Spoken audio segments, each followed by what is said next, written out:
the Volta region, a community called Kpeve, where water challenges have hit the communities and residents there have to deal with the ensuing challenges. Our colleague Desmond Salasi Agor filed this report.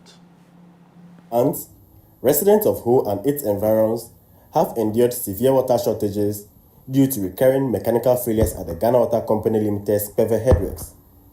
The facility, which serves as the primary water source for Ho and other parts of the Volta region, has suffered multiple shaft breakdowns, with the latest occurring on Tuesday, January 28, 2025, the third such incident in recent months.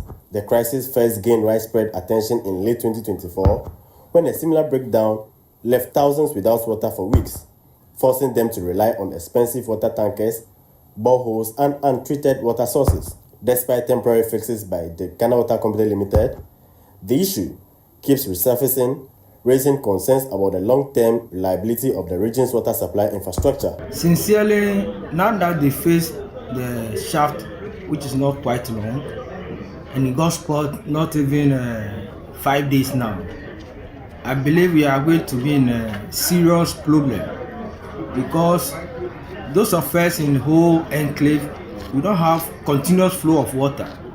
They are already rationalizing it, and it's very surprising that this shaft has also got spoiled again. So I don't know what we are going to go through in these few days coming. So I plead that they should try and solve it once and for all, so that this problem will stop occurring. We want to say that the management of the water system, I may say, were not very proactive, in the sense that there are three machines that panel or pump the water to us. These three machines, we were told that the first one got spoiled somewhere 2021, which they didn't repair. Then they rely on the second one, or let's say the other two. Now the second one to got spoiled, they didn't also attend to repairing them. They rely on the last one. The last one now that got broken down, they repair it, but as we speak, we were told by the engineer that the shaft got broken again or got spoiled, and they are trying to come around and then they repair the necessary things. Ghana Water Company Limited is yet to provide a timeline for repairs.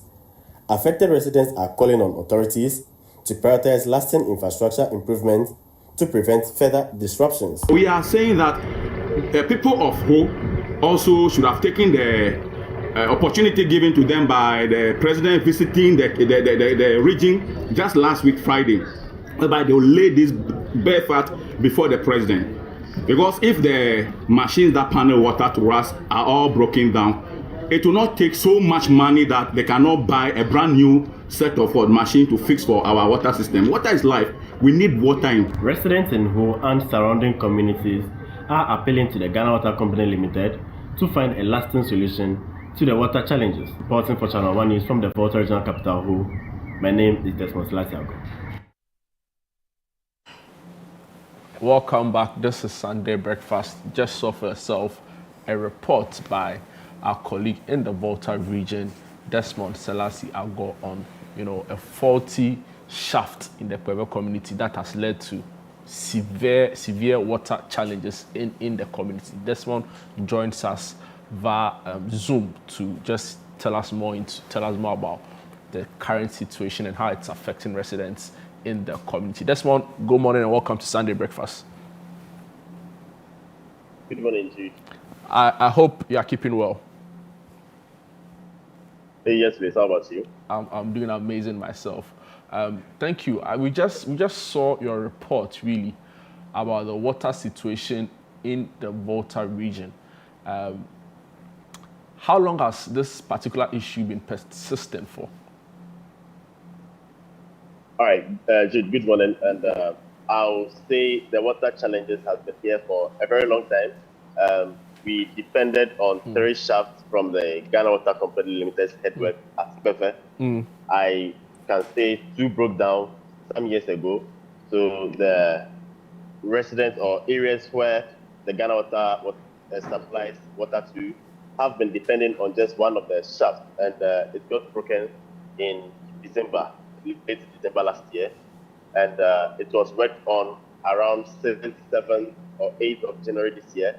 So supply of water was restored, and around 13th to 14th January again, the shaft got broken again until around 20th when 20th, 20 to 25th, thereabouts, the shaft was mended and brought back to the headrest for water to be supplied to residents. The affected communities are Kpeve, who being the biggest, Diafi, Peki, Mache, Have, Agate. Those areas are some of the affected areas.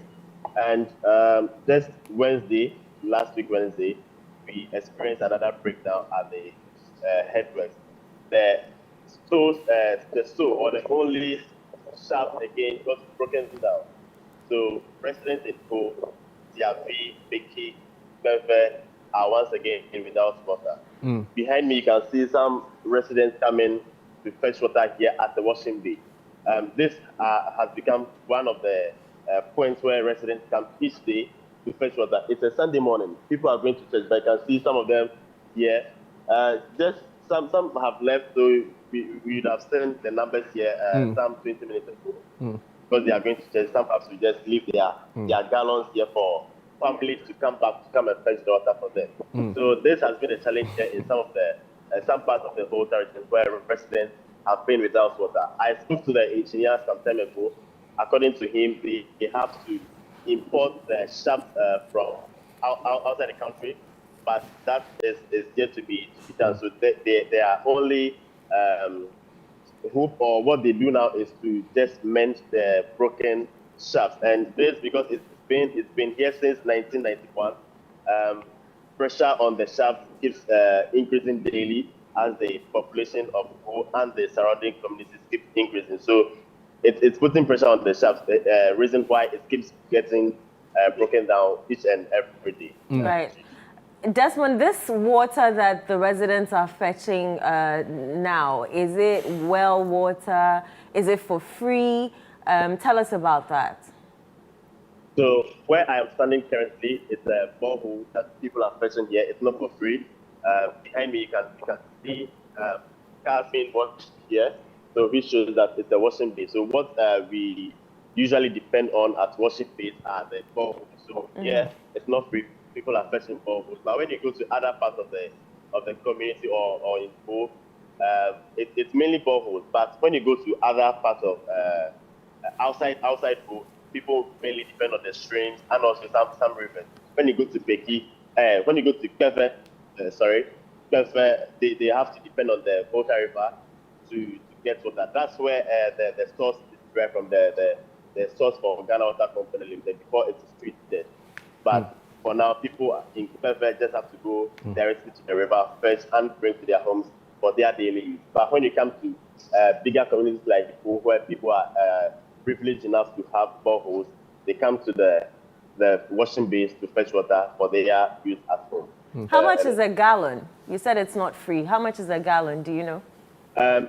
Previously, a gallon was 50%, but now because of the situation, they've increased it to 1 cedi, and a gallon is 1 cedi. People, you have nothing to do but just come and fetch. So despite the increase, people are still trooping in their numbers to fetch a gallon for once. But also we have other tanks, the white tanks here. I understand it's about 150 cedis or 160 cedis at some places too. So people are making money out of it at this business is booming for other people.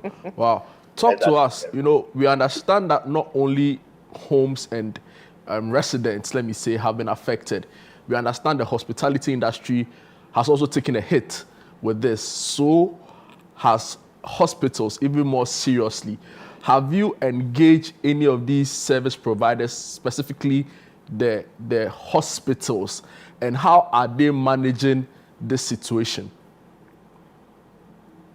All right, Jude, I've not spoken to any hospital, but for the hospitality, I understand some are now drilling boreholes as of last year, the end of last year, because the situation was very, very crucial. Even since last year, we had water challenges. Some places like Powerhouse area in Ho have been without water for about a month. Foley area, So now, even about 2 months now, some have not experienced a single drop of water in their tap. So people are now drilling boreholes. So I understand most of the hospitality institutions or agents are now drilling boreholes to mitigate the issue or to lessen the issue.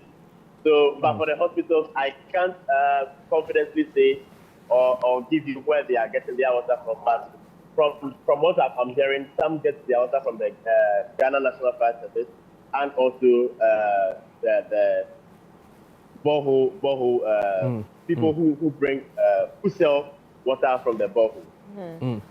I listened to the new water regional minister, Mr. James Gunu, speak, during his vetting and also subsequently some interviews where he makes the point that his priority in his first days in office, would be to address the water challenges in Kpeve and its, surrounding communities. It's been about 48 hours or a few days since he was sworn into office. What are some of the initiatives? Are there any things he's done or measures put in place to sort of mitigate the situation first and, in the long term, address the faulty machines and pumps in the area?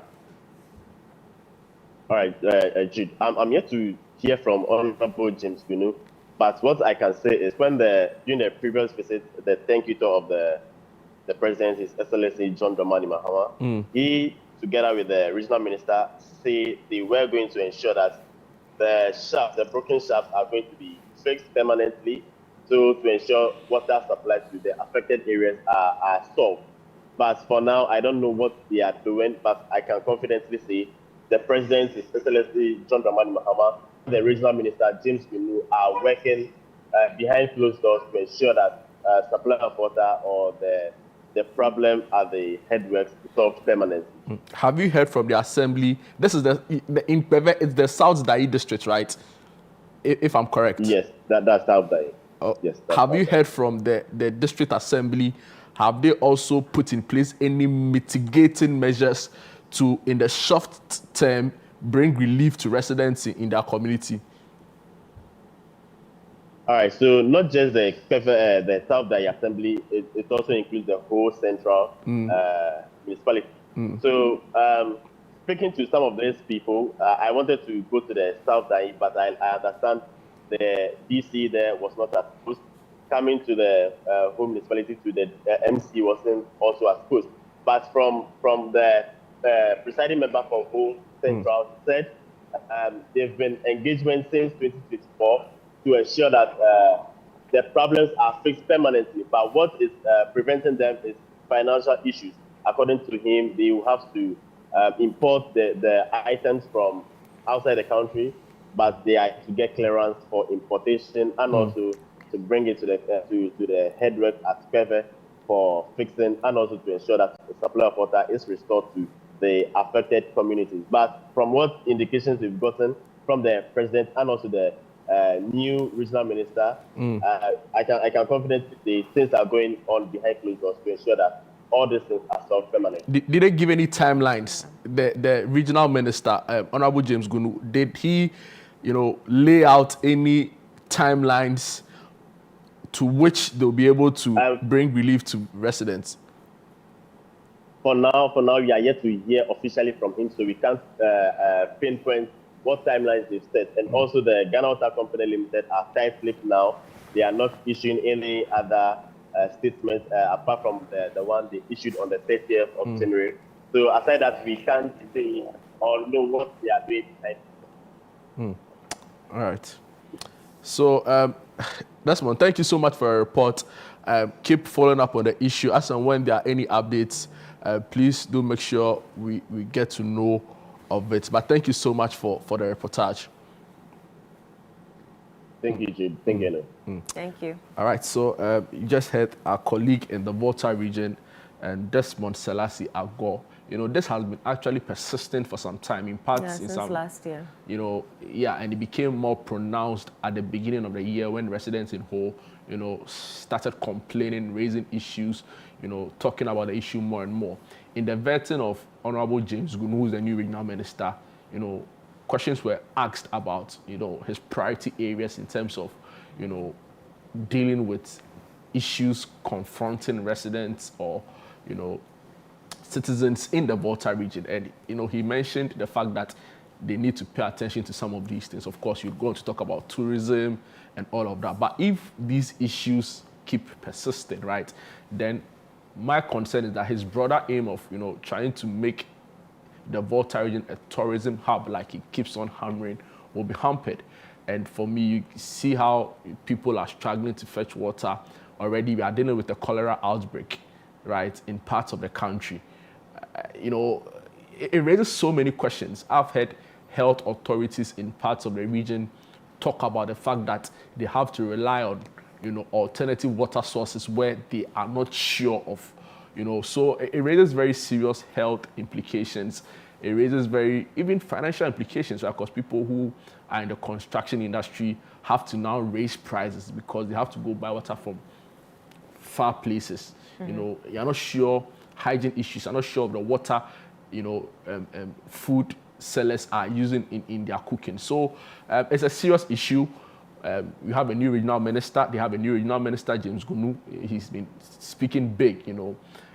Bernard interviewed him, right? He talks about bringing a pilot training school in the region, talks about tourism in the region, he talks about agriculture in the region and all of that, right? I hope he can fulfill all of it. Yeah, but you can't, my point is that you talk about agriculture, he talks about you can't make all these big promises or when pushing, you know, the agriculture sector. This basic requirement or basic exactly. necessity. You don't have water, so how are you going to irrigation and all of that, right? People, hospitality services have taken a hit. How can you have a thriving industrial or a thriving tourism hub when you don't have water? Right? People come to the hotels and they have to go and carry water to, you know, flush the toilets and stuff like that. So it's unpleasant news. Thankfully, we have a new MD for the Ghana Water Company Limited in the person of Honorable Mutawakilu, former member of parliament for Damongo. I expect that he quickly moves there. You know, I wish we had timelines to work with. So you see, when we don't have timelines to work with, then you go and they'll keep telling you the same story. It's unconscionable. We've procured it, it's coming. We've procured it, it's coming. So we need timelines to work with, because this is unfortunate. People's livelihoods are being affected day in, day out. Hospitals need water for, you know, everything basically. Water is an essential part of life. We can't have this persist for, I mean, beyond today. I think by Monday, Tuesday, the shaft should be in. They should expedite shipping the shaft into Ghana. I mean, this is a no-no for me. It's absolutely a non-starter. I was saying that it's unconscionable that we allow this to persist for 3 weeks. In the first week, you can say, okay, we are working on it. Second week, there should be measures, you know, to address the problem in the short term to mitigate its effect. In the third week, then we are reaching levels where, you know, so many questions need to be answered. In their defense, the new administration will say, well, we're in a transitioning period, right? It's very likely the old guards will say, you know, when the issue came, we were hit with procurement challenges. You all saw what happened when the new government kept issuing letters that, see, don't embark on any procurement drives without, you know, dealing with us. So in their defense, they'll say, well, we couldn't make arrangements for money to buy all of the machines that needed to be replaced, right? But my point is that now we have a new MD. You know, the whole of the workers at Ghana Water Company haven't changed. It's just the political heads that have been replaced. So by now, the technocrats are still at post. Yeah, they're still at post, right? So you can't say a 30-year-old shaft has been damaged, and for which reason. It also calls into question our maintenance. I mean, if this thing has been there since 19 Kujuhuhu, and no one thought to change it, no one thought to... Yeah, but if it's working, why do you change it? I mean, at least maintain it. Maintenance. Yeah, I agree. You get it. Our maintenance culture so, Honorable is something we're always complaining about. We are begging you know, he's seen as an energy guru. By this time, he's been brought into water resources. The new minister for works and housing and water resources, Honorable Eji, former Deputy Defense Minister, we are begging you, please attend to the people in Ho Central, in Kpeve. They've been without water for 3 weeks, some nearing a month. Like I said, it's unconscionable. This shouldn't be happening in 2025. So please move there. It's not even like they have to deal with the effects of galamsey for each reason. The water is. It's just it's just machines that are faulty. Messages from our viewers. Hi from Cape Coast. As a student, I'm worried about the impact of the water shortage on education and health in Ho. What can we do to help? Oh, that's sweet. Good morning. I'm Abdullah from Tamale. I understand the struggles of water scarcity because we face same in Tamale. We must come together as a nation to address this issue and ensure everyone has access to clean water. This problem has been running for what? 3 weeks? We need to get serious. Edna from Teshi sent that in. Absolutely. Yeah. I agree with all messages coming. So I'll just reiterate my appeal to the Minister Designate for Water Resources, Works and Housing. I'm not sure if he's been sworn into office yet.